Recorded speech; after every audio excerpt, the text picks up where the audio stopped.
이재명 대통령이 정부의 모든 부처의 공직자를 대상으로 12.3 비상계엄에 관련 이력이 있는지 조사를 하는 그 TF 설치를 사실상 허가했습니다. 적폐청산 시즌2에 돌입했다는 평가가 나옵니다.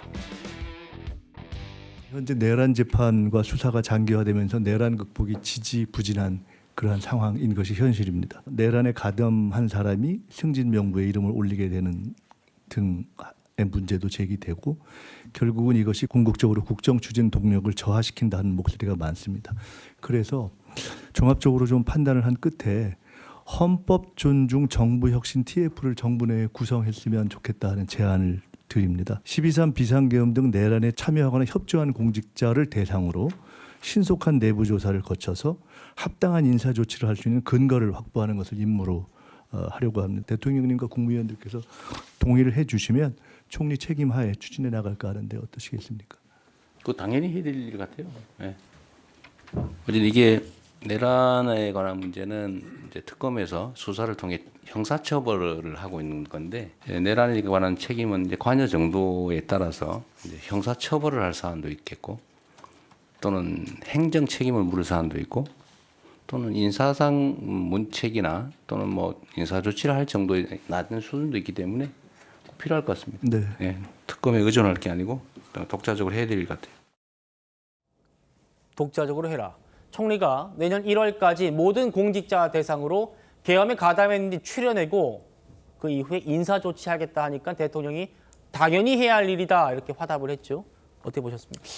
지금 뭐 특검 가지고 재미를 제대로 못 보니까 내란 가지고서 마지막 울거먹기 하는 거 아닌가 이런 생각이 드는데 적폐청산 때 많이 봤죠. 그거 명분으로 해가지고 공직사회에 피바람 불었는데 지금 여기서도 새로운 정부 꾸리고 나서 항상 문제는 기존 정부에서 임명돼 있던 사람 어떻게 솎아낼까 뭐 이런 것들에 이런 거 이제 칼 휘둘러 가지고 그 명분으로 조사한다 어쩐다 하면은 그 딱지 붙고 괴로우니 차라리 그냥 나가지. 예전에 블랙리스트 통해서 내보내고 이랬던 것들을 이렇게 손쉽게 해결하려고 하는 게 아닌가 이제 이런 생각이 들거든요. 뭐 취임한 이후에는 모두의 대통령 되겠다라는데 공직사회마저도 품을 수 없는 것을 드러내는 것이 아닌가. 저는 이제 내란에 대해서 얘기하는 것은 다 약발이 떨어졌다. 그럼에도 불구하고 지금 그나마 지지율이 받쳐줄 때 이런 것들을 다 해결해 보고자 하는 이 안에 이제 숨겨진 얘기를 지금 드러내는 것 같은데 예전에 뭐 인사에서도 문제될 때 물소대 작전 뭐 이런 얘기 하셨잖아요. 대장동 사건도 저는 똑같이 봤거든요. 그나마 지지율 받쳐준 지금 아니면 나중에는 해결도 안 된다. 근데 이 공직사회의 속간에서 내 원하는 사람 집어넣는 거 그것도 지금 아니면 안 된다. 이제 이렇기 때문에 그 조급함이 다 이렇게 드러나는 걸로 생각을 합니다. 예, 사실상의 고위직 찍어내기가 될 수밖에 없다라는 평가가 나오고 있는데 여성 대변인님, 이재명 대통령이 대선 후보일 때 정치 보복은 결단코 없을 거라고 강조하지 않았습니까?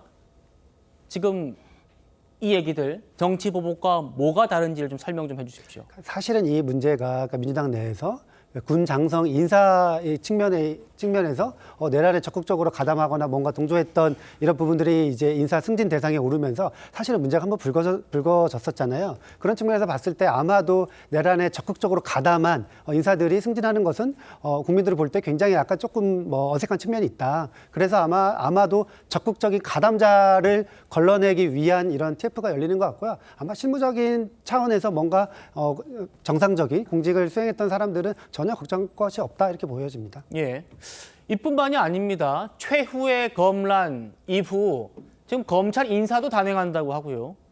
군도 다음이요. 군도 지금 이번 주에 삼성 장군 30명 바꾼다고 하잖아요.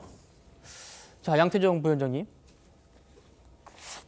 이거 지금 공직자들 좀 다 바꾸는 건가요? 지금 어떻게 봐야 됩니까? 다 바꾼다는 것이 아니라 이제 비상계엄과 내란에 동조한 그런 공무원들에 대해서 이제 찾아서 책임을 묻겠다는 겁니다. 사실 비슷한 예가 그 이제 프랑스 나치 부역한 자들에 대해서 드골 대통령이 들어서면서 부역법을 만들어서 처벌해서 결국 그 국가 쇄신했던 예가 있는데요. 이에 대해서 그 소설 이방인으로 유명한 알베르 까미가 한 유명한 말이 있습니다. 어제의 범죄를 벌하지 않는 건 내일의 범죄에 용기를 주는 어리석은 짓이라는 표현이 있거든요. 예. 그럼 마찬가지로 꼭 필요한 행동이라고 생각합니다. 김희정 의원님, 지금 총리실 밑에 TF 만들어가지고 전 부처의 공직자들 조사하고 군 장군들 다 바꾸고 검사들 뭐 검찰 내년에 없어진다고 합니다만 검찰 인사까지 다 하겠다고 하고 어떻게 보십니까? 완전 길들이게 하겠다는 거죠. 왜냐하면 이제 특검을 통해서는 정말 별 결과가 나오지 않는데 특검의 경우에는 명백하게 법적 하자가 있다는 게 드러나야 되지 않습니까? 그런데 공무원들이나 군에 대한 인사는 그냥 말 그대로 귀에 걸면 귀걸이, 코에 걸면 코걸이거든요. 그러니까 니들 알아서 겨. 휘두를 수 있는 최대의 칼을 휘두르겠다라는 겁니다. 그런데 적폐청산 때도 적폐몰이하면서 결국 국민들이 그게 잘못됐다라는 것을 봤었기 때문에 곧바로 정권 교체의 기회를 주셨거든요. 근데 물론 저희가 잘못해서 다시 이제 정권이 뺏겼습니다만 지금 하는 짓 보면 이렇게 그 완전히 예전에 빨치산들이 내려와가지고 마을 소탕할 때 이런 분위기로 가는 게 아닌가라는 걱정이 있습니다. 대통령이 취임하면서 말씀하셨던 일성 모두의 대통령이 되고자 하신다면 특검 수사는 이대로 마무리하고 모두를 안고 갈 수 있는 그런 분이 되셨으면 합니다. 예.